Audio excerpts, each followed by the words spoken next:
कुछ घंटे और उसके बाद खत्म हो जाएंगे ट्विन टावर्स। आसमान को छूती ये इमारतें रविवार को एक धमाके के साथ ही मिट्टी में मिल जाएंगी। जिस इमारत को बनाने में महीनों लग गए वो महज 9 सेकंड में ही जमींदोज कर दी जाएगी।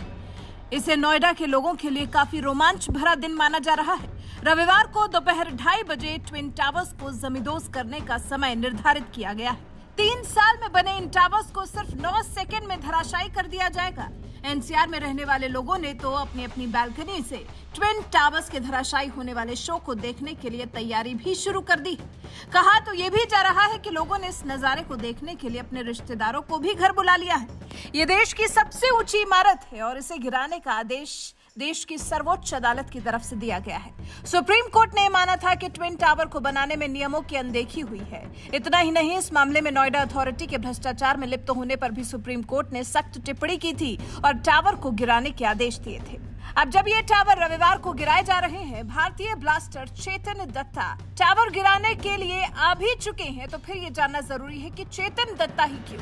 क्या चेतन दत्ता ने ही ब्लास्ट का डिजाइन तैयार किया है? और अगर नहीं किया तो फिर ब्लास्ट का बटन दबाने के लिए उनसे क्यों नहीं कहा गया जिन्होंने ब्लास्ट का डिजाइन तैयार किया है? जो ब्रिंकमैन ये वही है जिन्होंने ट्विन टावर को गिराने का पूरा खाका तैयार किया है। ब्रिंकमैन दक्षिण अफ्रीका बेस्ड कंपनी जेट डिमोलिशंस के प्रबंधक निदेशक और सीईओ हैं। ब्रिंकमैन टावर गिराने के बारे में कहते हैं, मेरी पहली प्राथमिक चिंता लोगों की सुरक्षा है और हम ये सुनिश्चित करेंगे कि आसपास की प्रॉपर्टी को कोई नुकसान न हो।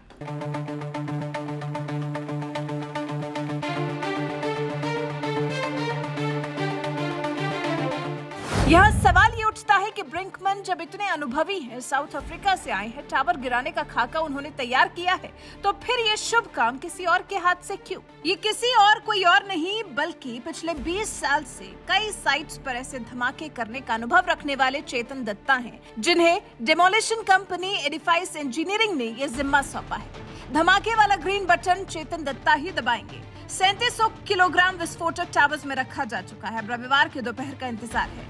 भारतीय ब्लास्टर चेतन दत्ता का दावा है कि इस प्रक्रिया में किसी प्रकार के नुकसान की कोई आशंका नहीं है। दोनों टावर्स के आसपास के 100 मीटर्स के इलाकों को एक्सक्लूजन जोन बना दिया गया है। सिर्फ 6 लोगों को जोन के पास रहने की इजाजत है। इसमें ब्लास्ट डिजाइन तैयार करने वाले Jet Demolition director Joe Brinkmann के अलावा उनके 2 एक्सपर्ट्स, एडिफाइस इंजीनियरिंग के एक अधिकारी, एक वरिष्ठ पुलिस अधिकारी और दत्ता मौजूद रहेंगे। मास्टर ब्लास्टर जो ब्रिंकमैन वहां रहकर भी ब्लास्ट वाला हरा बटन नहीं दबाएंगे और उनकी जगह पर चेतन दत्ता ये शुभ काम कर रहे होंगे। उसकी मुख्य वजह चेतन दत्ता का भारतीय होना है। चेतन दत्ता के मुताबिक देश के कानून के हिसाब से कोई भी भारतीय ही बटन दबा सकता है। ऐसे में टीम ने मुझे बुलाया है और मैं गौरवान्वित महसूस कर रहा हूं। वैसे एडिफिस और जेट ने सारी तैयारियां की हैं। मेरी 9 मेंबर्स की टीम और मैं अब चार्जिंग प्रोसेस के लिए जिम्मेदार हूं। अगर ऐसा किसी अन्य देश में होता है तो मुझे लगता है कि ब्रिंकमैन खुद बटन दबाते। तो आखिर आपको वजह पता चल ही गई कि क्यों ब्रिंकमैन नहीं बल्कि चेतन दत्ता दबाएंगे धमाके वाला ग्रीन बटन। वैसे आपको बता दें, सुप्रीम कोर्ट ने एमराल्ड कोर्ट सोसाइटी परिसर के बीच इस निर्माण को अवैध बताया। नियमों का उल्लंघन कर बनाए गए टावर्स करार दिए गए, जिसके बाद इन्हें ढहाने का काम किया जा रहा है। ट्विन टावर्स की 2 सबसे नजदीकी सोसाइटी एमराल्ड कोर्ट और एटीएस विलेज के 5000 से ज्यादा रेजिडेंट्स और उनके 150 से 200 पालतू जानवरों को जगह खाली करने के आदेश दिए गए हैं। दोनों परिसरों से लगभग 3000 वाहन भी हटा दिए गए हैं। एडिफिस इंजीनियरिंग को लगभग 100 मीटर ऊंचे ट्विन टावर्स को सुरक्षित रूप से ढहाने की जिम्मेदारी दी गई है। कंपनी ये काम दक्षिण अफ्रीका के जेट डिमोलिशन से हाथ मिलाकर कर रही है।